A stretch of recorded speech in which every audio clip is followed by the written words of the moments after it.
తెలంగాణలో ఇంటర్మీడియట్ ఫలితాలు వచ్చాయి. ఫలితాలు వచ్చిన తర్వాత సక్సెస్ అయిన వాళ్ళు, ర్యాంకులు కొట్టిన వాళ్ళు, మంచి మార్కులు తెచ్చుకున్న వాళ్ళు, వాళ్ళ కోసం ఈ వీడియో కాల్. వాళ్ళ వెనకాల ఎలాగో ప్రపంచం సిద్ధంగా ఉంటుంది. దండలేయడానికి, దండాలు పెట్టడానికి, చప్పట్లు కొట్టడానికి, వాళ్ళ ఫోటోలు వేసుకోవడానికి, వాళ్ళకి చాలా అత్యద్భుతంగా ఏమంటామంటే సన్మానాలు చేయడానికి.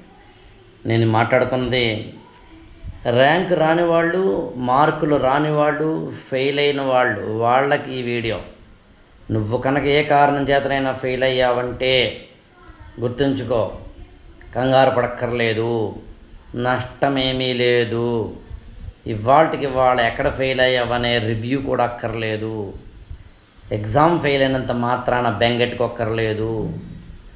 ప్రధానమంత్రులు, ఇతరత్ర ముఖ్యమంత్రులు కేవలం ఇంటర్మీడియటో, డిగ్రీయో, బీటెక్లో చేసి మాత్రమే కాదు, గొప్ప గొప్ప వ్యాపారాలు చేస్తున్న వాళ్ళందరూ కూడా చదువుకున్న వాళ్ళు కాదు. దాని అర్థం చదువుకి ప్రాధాన్యం లేదని కాదు. చదువు కన్నా జీవితం గొప్పదని, మార్కుల కన్నా రిమార్కులు గొప్పవని, పరీక్షల కన్నా, ఆ పరీక్షలో వచ్చే రిజల్ట్స్ కన్నా, ఆ పరీక్షకు నువ్వు ఎంత నిజాయితీగా పనిచేసావన్నది. ఏ కారణం చేతనైనా రిజల్ట్ బాగా రాకపోతే కూల్ బేబీ కూల్, కంగారు పడకండి.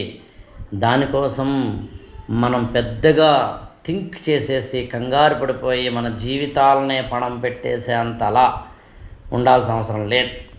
అలా అని చెప్పి రివ్యూ చేసుకోవద్దని కాదు, రివ్యూ చేసుకోవడానికి కూడా టైం ఉంది. నేనే ఆ రివ్యూ చేసి పెడతాను మీకు. But one thing is sure, success కానీ పిల్లలారా ధైర్యంగా ఉండండి. రేపటి రోజున ఇంకోటి ఏదో సక్సెస్ సాధించడానికి ఇవాల్టి ఫెయిల్యూర్ మన తలుపు తట్టిందని అర్థం చేసుకోవాలి. మనలో కసి ఇంకా పెరగడానికి, కృషి ఇంకా పెరగడానికి, మనం మరింతగా రాణించడానికి ఒక ఫెయిల్యూరే కారణమవుతుందని గుర్తించండి.